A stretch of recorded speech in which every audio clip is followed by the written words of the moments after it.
friends, and welcome to another episode of Coffee with Tea. I'm your host, Tonia Tyler, and this is going to be an interesting conversation because finances have never been my strong suit, so why not have an expert? So I invited Ms. Liz Kitchell to come on here and talk about disrupting our money conversations that we probably had in our own heads, who's not helping us very well. So without further ado, I'd like to introduce Ms. Liz Kitchell, who will send us some phenomenal information on finances. So thank you for being here, Ms. Liz. Thank you so much for having me, Tonia. It is amazing. And I'm so excited to share information with you and anybody listening. And I'm sure it's timely, whatever they hear. Oh, thank you. Thank you. So like I said, as I was saying in the intro, I have to admit, sometimes I'm one of those people who've had financial issues in the past, but yet I always stuck my head in the sand. So how do we basically start growing past some of our mistakes? What would be some of your insight as to why we do this and how can we grow? Absolutely. Well, let me back up a little bit, Tonia. There are two sides of money. The first side of money is this linear approach. It's what people typically understand with regards to money, and it's to save so much money on a monthly basis, on a yearly basis, 10% going to a savings account. It's everything that you know with regards to financial independence, right? It's what's been taught in typically locker rooms, boardrooms, how to earn money, invest money, save money. It's typically been an old boys club, right? So it's very common that women don't necessarily have a good grasp on money on the linear side. But we also have this experiential side of money. And some people gravitate towards the linear side and the experiential side. And it doesn't matter if you're man, woman. It's really you have a tendency of a way of thinking, right? So on this experiential or creative side, money is a vehicle to live your life. And that you are probably really good at that. That's my guess. Yeah. Yeah. Yeah. So if you're the type of person, maybe a romantic person that's like, money will always be there. I'll bury my head in the sand. If things aren't going well, it'll turn around. So if this resonates with you, you're kind of this romantic personality that's just kind of, it's a vehicle. I'm going to live my life, and life is to be lived to the fullest, which is fantastic because there are people that forget that aspect of money as well. It is not just a destination of put so much in your savings account, put so much in your 401k so you can have a life later on. You have to have a balance and almost a dance between the linear and the experiential side of money, or you can call it the logical and the creative side of money. And if people that do that and do that well, they're very successful and happy. Right. So I mean, where does the conversation begin with yourself and having that balance, or how do we create that? So a lot of times, like a romantic, for example, the reason that they're so busy living their life is they may not have gotten all the attention, or they had to be creative as a child by themselves and entertain themselves, and things just kind of worked out, and which is fine. That's great, right? We're here to teach ourselves to be resilient and to be our own heroes of our own journey. What you do is you start off by slowing down on the spending and start looking at the numbers. If you can start paying attention to the numbers, how are you spending money? But not just how, but how do you feel when you spend the money? If after each expenditure, if you're feeling depleted a day or two later, the marketing did a great job and said those new shoes or that new purse or that new haircut is what you need to feel better.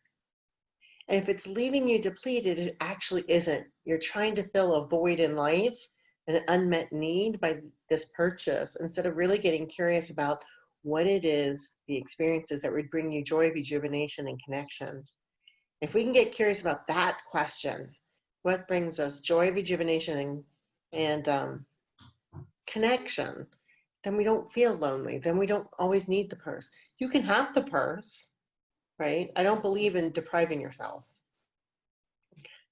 You can have the purse and the savings account. But if the purse is really going to bring you joy, rejuvenation, and connection, right? And that's fine if it does. I love that. I never even thought about that. So it's basically like maybe thinking about we make our purchases off of an emotional need that we're not feeding or something. Is that what you're saying? Right. So in life, we have basic needs that we have, and the needs might be connection, it might be food and shelter, it might be a physical need, like you need to exercise, etc. Dr. Marshall Rosenberg created a beautiful list of needs when he came up with nonviolent communication, and I love them because there's only 7, but it's meaning, purpose, connection. Physical needs are all in one category. That includes shelter, water, feeling safe, getting enough food. So we may know people that didn't have the resources when they were younger of the food, but for somehow had all the others being met: connection, meaning, purpose, fun, and they're able to pull themselves out of a financial situation and create empires because they only had one need not met. So it's really interesting. It's called Nonviolent Communication by Dr. Marshall Rosenberg. And when we look at it, it's basically getting curious why the emotion is there. If we understand why the emotion is there, what need is not being met, then we can get curious on how to fix that need. So if I am going out and spending a lot of money every day, going to get a Starbucks coffee, and I'm trying to figure out how to save an additional $100 a month, the easiest thing in the world to do is to say, don't get the Starbucks coffee. Right. So $5 times 5, that's $25 a week. That's, that's $100 a month. But I've known people to do this and they say, why is I spend more money than going out to dinner with my friends? Right. That getting the Starbucks at 10:30 every day, mid-morning break at work, was their connection. Mm. The way to belong with their coworkers. So when that happens and they see that they're spending money somewhere else, what they're trying to do is refill the connection because their connection is not being met from their coworkers now. They're now having to spend more money at dinner with friends. Oh, okay. Okay. So if they just went for the walk and maybe didn't get the coffee, that's one way to do it, or find another place to save the $100. So that's just one story. Right. Right. So I mean, you talk about the linear and the I'm always gonna mess it up. The logical and the creative aspect. So how do you, like I said, how do we, I guess, marry up these two? What's some of the tips that we can like cause them? So you start with your personality, the personality that's telling the stories right now. We all have a personality that's linear. We all have a personality that's creative. Sometimes we rely on the creative to manage the finances, Okay. right? Mm-hmm. So that's when you pause and say, is this story still working for me? So, like, for example, you said you'll bury your head in the sand and hope it all just works out. Right. So paying a little attention and writing things down and noticing how you're feeling, and even when you want to run away and not write some things down, just lean in and do it anyway. Write down your expenses. See how you're feeling. Have a conversation with your spouse and say, what is it we really want to create? It's really hard to make a change in our life if we don't have a reason why the change would be beneficial. Mm. I've heard that because usually I know a lot of us will make a change out of the fear of loss, but we don't think about the gains that we might have, right? Right. So everybody feels that they have to give something up to make a change. It's Right. also the same thing around money. If you think there's 3 main areas of money: how do you save money, how do you invest money, and how do you earn money? Um, and spend. I guess there's 4. There is 4. Sorry. There's 4 categories I talk about. And there's a scarcity mindset in each one of those. Mm. So scarcity mindset with regards to earning money is I can't make over a certain amount because I'll have to sacrifice something, family time. Or if I make a certain amount of money, everybody will look at me as a bank, and I don't want people coming to me and asking for money. I might lose my friends because they'll see me as a sellout. Mm. So there's lots of different stories that could pop up with regards to the scarcity mindset of how to earn more money. Right. Because maybe I'll just have to work harder, and I don't want to do that. Yeah. I think you're touching on all those things that have gone through my head. And like you said, I think, I've heard people say they sabotage their own success. Is this usually like, I guess, a contributing factor to that? Hmm. Yeah. So how you do money is how you do everything. Ah, that's a good one. How you do money is how you do everything. Right. So once you kind of figure out your money story and what's missing, maybe you're good at the creative side, but not at the logical side, and you get logical, then you go, oh, what I just learned with money, I can go now translate to my business, or I can go translate to my relationships in a way, right?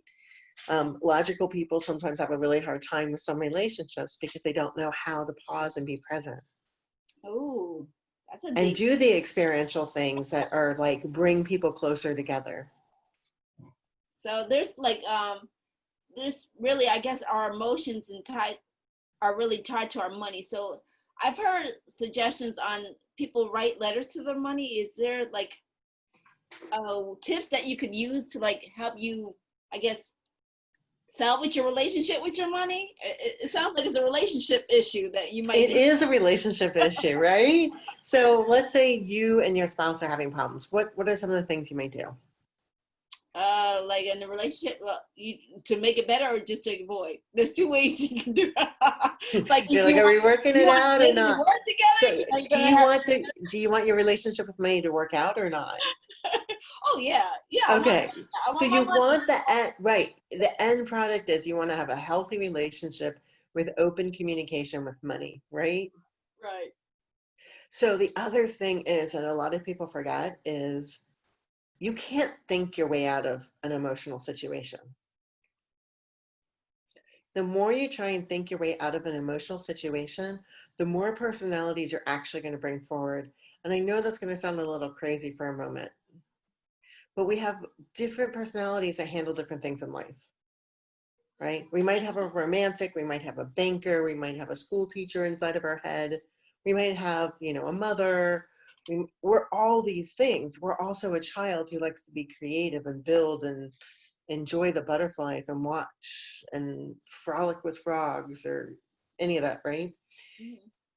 So it's about settling into some of this and figuring out what are your gifts and skills and talents and where are you lacking some of them, right? But not beating yourself up. It's just recognizing which one's talking. In your head, you're not only logical, but you're also a creative writer. Right. So a lot of those stories are creative writings from when you were a child and you made up stories of stuff to justify things might have happened. So if we think about it in that regard and you try and think your way out of it, the different parts of you don't always get along on the best way out. Yeah. So I mean, this is like I said, this is a whole new perspective of, and I love relationships. So I mean, I never even really thought about, oh, I'm in a relationship with my money.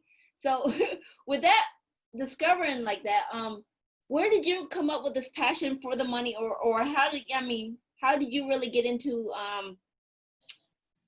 going with this passion and educating people on their money stories? So I was a financial advisor and trained to coach financial advisors for over 20 years. And I always dealt with people that had money. As a financial advisor, people have to have money to go ahead and invest. You don't have $5,000 in the bank and then you just go to invest. You typically have 50,000 saved, $100,000 saved, and then you get started. There's other ways to start first, but that's the old way it started when I started back in the industry in 1990 is, you have some money, you set it aside, and then you go and invest, and then you add money to it, and you do certain percentages over time. I always dealt with money who were already in some way, shape, or form affluent. Okay. When I went and changed from one firm to another firm, and they expanded my role and asked me to take on sales conversations with bankers who would also deal with people that weren't investing yet, I saw a whole nother relationship with money. And I said, wow, there's a whole group of people out there that I need to understand and lean in and figure out. So the other part of it, so I also realized I was doing everything right logically. I was saving all the money. I was doing all these things. And up until having a family, I took 3 or 4 vacations a year. I did whatever I wanted to when I wanted to do it. Then you have a family, life shifts, started traveling for work again around the United States, training some of these financial advisors. And what I was realizing was I had forgotten how to dream. Mm. I had forgotten the experiential side of money. And my husband and I, when we got married, we even gave up our honeymoon just to save money. Wow. That was in 2008, and things were starting to turn. And we're like, you know what? Let's not do this. We were going to have a wedding in Cincinnati and a wedding in New York because that's both of our hometowns, right? Mm-hmm.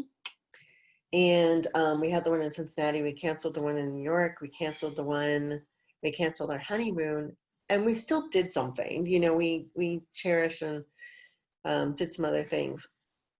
But looking back, you're like, wow, a honeymoon is a celebration of the couple coming together, right? Right. And as time went on over from 2008 until, about 4 or 5 years ago, it started even spiraling a little bit more out of control with regards to me embracing the experiential side of money. And that money is a vehicle to live your life. When you wake up one day and you realize you're just going through the motions, you've forgotten how to dream. Oh, that's deep. I never even thought about that. Yeah, so what it came down to for me is I had to bring the experiential side money back forward before I would lose my relationships. And so once the relationships go, then the other stuff might go. Then the money might go. And then after the money goes, then the house might go. And then, so I was starting to see how I was becoming a victim in my life, and that was not who I was. And I just leaned in and started applying everything I had learned over the years. And I had taken 20 years of spiritual psychology, and I was like, oh my God, I'm talking concepts, I'm not applying them. So I paused and started applying them in my own life first. And then as I did that, I wanted to share it with the masses. I love it. I love it. So I mean, there's a whole other story, and we're just like tipping the iceberg. Right, And exactly. I can't imagine how fast the time goes by. So I want to get it in for those who are just tuning in. What's the one thing you really want to leave with our audience today? So the one thing I want to leave the audience with is if you're on autopilot with regards to anything with regards to money, whether that's your spending patterns, your earning patterns, just surviving patterns, any of that, pause. And ask yourself, what is the money really for? Because it is a vehicle to live your life. Money should not be more important than anything else. You should have a love for your life and a love for money, not love money, but you're in this relationship with money that's a healthy, respectful relationship that allows you to live your life. Wow. So, I mean, like I said, I'm going to definitely invite you back. Cause like I said, this is a whole new ball game for me. I'm actually like, oh my God, I never even thought about being a partner with my money before. Right. Well, and let me tell you too, like there's a whole other realm on top of this. We're talking about an individual level, Tonia. Like Right. individuals have to get this down. But there are people that learn to survive in an economic circle because that's how they get things done. They do it in community because they need to, because they might be economically isolated. Neither are wrong. And all financial independence is taught from an independent level. Maybe we're doing it wrong. Maybe there needs to be this combination of community and individual. Right. But that's down the road. That's when everybody has a sense of feeling safe and having their needs met. Maybe who knows what happens. Right. So, I mean, I know with this whole, COVID-19, I'm not going to go diving in there. That's a whole other issue that we haven't even really dealt with yet. So Right. I know, like I said, we're getting close on time. And like I said, you have so much information I would still love to have. But where can people who want to know more information about what you're doing and some of your services, where can they find you at? Right now we do most of our information on Facebook, and SheMoolah, just like it sounds, SheMoolah. It's slang for her money, so SheMoolah, all one word. It's where we have most of our class offerings and conversations, etc. A website is coming. It'll be www.SheMoolah.com. And they can also find me on LinkedIn, Liz Kitchell. Yeah. Okay. Again, Liz, you brought a lot of information, like maybe take my head out the sand a little bit. So I'll thank hold your hand through this. Don't you worry. you for your wisdom and stuff like that. And I want to remind our listeners that feedback on our shows are always welcome. Email us if you have a guest idea that you'd love to see, or maybe you'd like to be a guest yourself. And I will have links to all of Liz's comments that she listed in our comments. Make sure you like, share, and subscribe. And remember, take things in stride, go the flow, and create your own path. And again, thank you, Liz, for coming on. Because like you said, you got me thinking about this whole money thing. So I guess that's the beginning, right? Thank you for having me, Tonia. And I'll gladly like move you through a process if you want. That might be fun. That's going to be interesting. Yeah. That's a whole other show. So you know what? I want to say thank you for being on, and thank you for those who tuned in and watching another episode of Coffee with Tea. Again.